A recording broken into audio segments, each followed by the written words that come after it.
अगर किसी भी सिटीजन ऑफ इंडिया को उस विधानसभा क्षेत्र में रहने वाले किसी भी मतदाता को अगर कोई भी अपील करनी हो तो वो उस जिले के जिलाधिकारी के पास कर सकता है,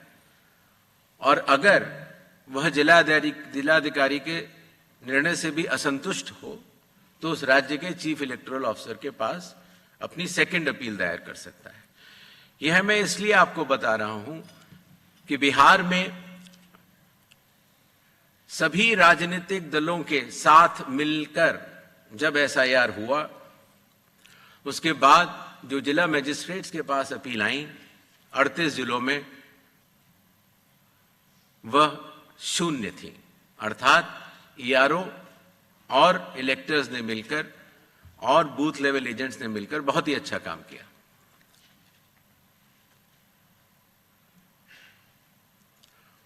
एसआईआर के समय ईआरओज और एईआरओज मिलकर सबसे पहला जो काम करेंगे वो इन्यूमरेशन फॉर्म्स को प्रिंट करेंगे। जिन राज्यों में एसआईआर हो रहा है या अभी होने वाला है, उनकी मतदाता सूची आज रात को 12 बजे फ्रीज कर दी जाएगी, और उन हर मतदाता को जिसका नाम उस सूची में है उसको एक यूनिक इन्यूमरेशन फॉर्म प्रिंट करके बीएलओ उसके घर देने जाएंगे। इन्यूमरेशन फॉर्म में वो आवश्यक डिटेल्स होंगे जो कि आज की मतदाता सूची में हैं। जब बीएलओ फॉर्म्स डिस्ट्रीब्यूट करना शुरू करेंगे एग्जिस्टिंग इलेक्टर्स को, उसके बाद इन्यूमरेशन फॉर्म में जिसका भी नाम है वो उसको लिंक करने का प्रयास करेंगे कि क्या उन्हीं का नाम 2003 की सूची में था। अगर था तो उनको कोई भी कागज और नहीं देने होंगे। इसी तरीके से अगर उनका नाम स्वयं नहीं था और उनके पिताजी या माताजी का नाम था तो भी उनको कोई और कागज नहीं देने होंगे। तो ये लिंकिंग और मैचिंग, बिहार जब हमने एसआईआर किया था तो सिर्फ बिहार की अवेलेबल थी, और आज पूरे देश की 2002 से 4 में हुए एसआईआर की मतदाता सूची जो लिंक दिया गया है voters.eci.gov.in पर कोई भी देख सकता है और इस मैचिंग को स्वयं भी कर सकता है। बीएलओज, बूथ लेवल ऑफिसर्स एसआईआर की प्रमुख कड़ी होते हैं। जब वो घर जाते हैं तो कई बार ऐसा भी हो सकता है कि किसी और व्यक्ति की उम्र उस घर में 18 साल के ऊपर की हो गई हो, तो हाथ की हाथ उसी समय वो उनका फॉर्म 6 भी भरवा लेंगे और डिक्लेरेशन भी ले लेंगे और उसकी मैचिंग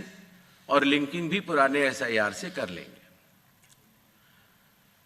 कई बार हमारे मतदाता अगर पढ़ने या लिखने में उनको दिक्कत है तो बूथ लेवल ऑफिसर उनको इन्यूमरेशन फॉर्म भरने में मदद भी करेगा,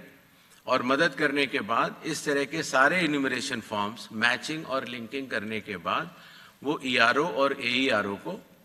जमा करेगा। कई बार एक बार जब बूथ लेवल ऑफिसर घर जाता है तो या तो कुछ मतदाता अवेलेबल नहीं होते या कहीं गए होते हैं, और या उनको मैचिंग या लिंकिंग करने में कोई समय लग रहा हो, तो ऐसे केस में बूथ लेवल ऑफिसर्स दूसरी बार भी जाएंगे और तीसरी बार भी जाएंगे। 3 बार हर बीएलओ हर घर जाएगा। जो प्रवासी लोगों की समस्या को हटाने के लिए,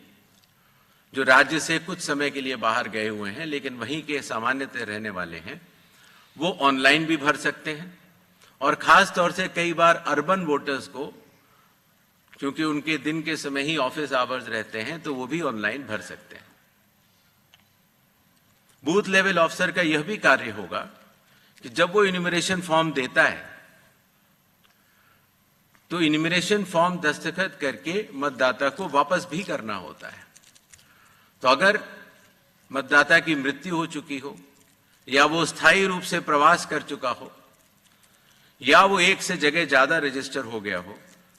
तो वो उस जगह दस्तखत नहीं कर पाएगा, और ऐसे लोगों की शिनाख्त करना भी बीएलओ की जिम्मेदारी है।